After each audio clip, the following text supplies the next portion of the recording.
Hi everybody and welcome to Football Friday Night, our webcast as we prepare for the Region 4C Championship game coming up Friday night. Hi everybody, I'm Bobby Ford. With me is Rob Niedzwiecki, our sports writer here at the Winchester Star. And Rob, we get ready for the Region 4C Championship game as Sherando will travel to face Liberty on Friday night in a rematch of a game back on September 22nd. A fantastic game between those two teams back in September. Yep, Liberty won that one 31-28. Both teams came into that matchup undefeated.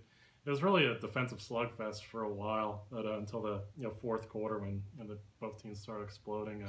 Sherando actually led 15-14 with 10:40 left, but at that point Hunter Ensminger suffered an injury and was out for the rest of the game. So it's no telling how that game would have played out if Sherando's star quarterback had been able to finish it. But it'll be interesting to see how these two teams fare in the rematch because some things have changed since then. That was a 14-9 ball game after three quarters, and then the teams combined for 36 points in the fourth quarter of that game. And as you mentioned, Ensminger was injured in that game, but what else stood out to you from that game? Basically, big plays were huge in that one. I mean, as good as Sherando's been all year in creating big plays, they have at least a touchdown of 40 yards in every single game. Javon White, he had 3 touchdowns in that game. One for 25-yard touchdown, around 40-yard interception return touchdown, and a 30-yard receiving touchdown. So overall, Sherando actually defended pretty well in that game, holding Liberty under 300 yards. But that's going to be a key factor in this rematch because big plays always make a big difference. And Liberty was they have a new quarterback from that game too, so that's going to be an interesting thing to see in this rematch. Sherando gave up 277 yards in that first matchup with Liberty, but the 3 offensive touchdowns the Eagles scored, they gained 117 yards on those 3 big plays. Another thing that happened in that game, talking about the yardage, dealt with the rushing yardage that Sherando gave up in that game. They actually allowed 191 yards rushing to Liberty, which until last week against Millbrook was the most anybody had run against Sherando. Yeah, Sherando's been doing an excellent job run defense all year, but of course, last week they lost star linebacker JoJo Dolman, in the first quarter. I mean, he's Class 4 Northwestern District Defensive Player of the Year, and then they lost his backup, Colby Schlag, also in the first half. So, that played a huge role, but Sherando's been forcing turnovers all year. I mean, they've forced 33 turnovers this year, 6 defensive touchdowns. They scored 35 points off turnovers in the last 3 games, which are all must-win.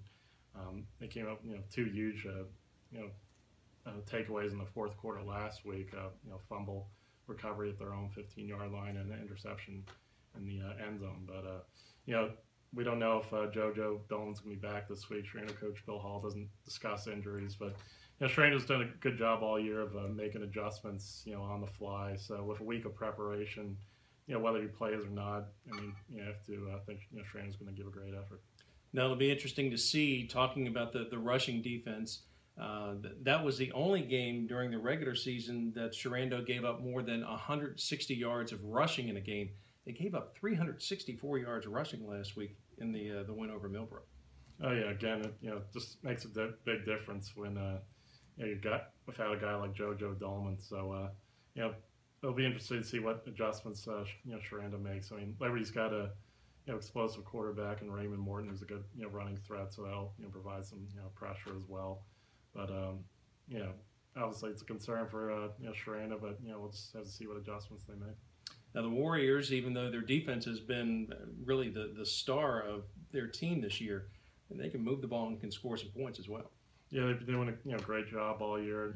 More than 40 points a game, averaging around 400 yards a game. They got Hunter Ensminger throwing for 28 touchdowns, and T.J. Washington had another huge game. He had 4 touchdowns last week. He's just been getting it done all year in both the rushing and receiving game. So it's hard to stop a team like Sherando. So even if maybe the running run defense has been struggling a little bit. Sherando has a chance to put up points on anybody.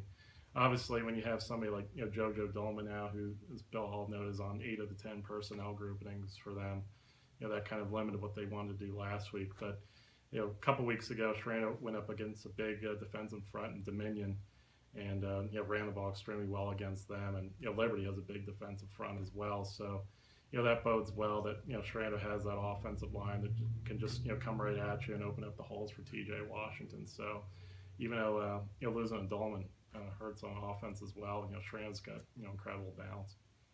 So it's the number 4 seed Sherando coming in at 10-2, and the number 2 seed Liberty coming in at 9-2, and they'll square off Friday night at 7 o'clock at Liberty in Bealton, and we'll have all of the information come Saturday morning in the Winchester Star and on winchesterstar.com. And make sure you follow us Friday night during the game on WinStar Sports 1 for live tweets of the game for the regional championship.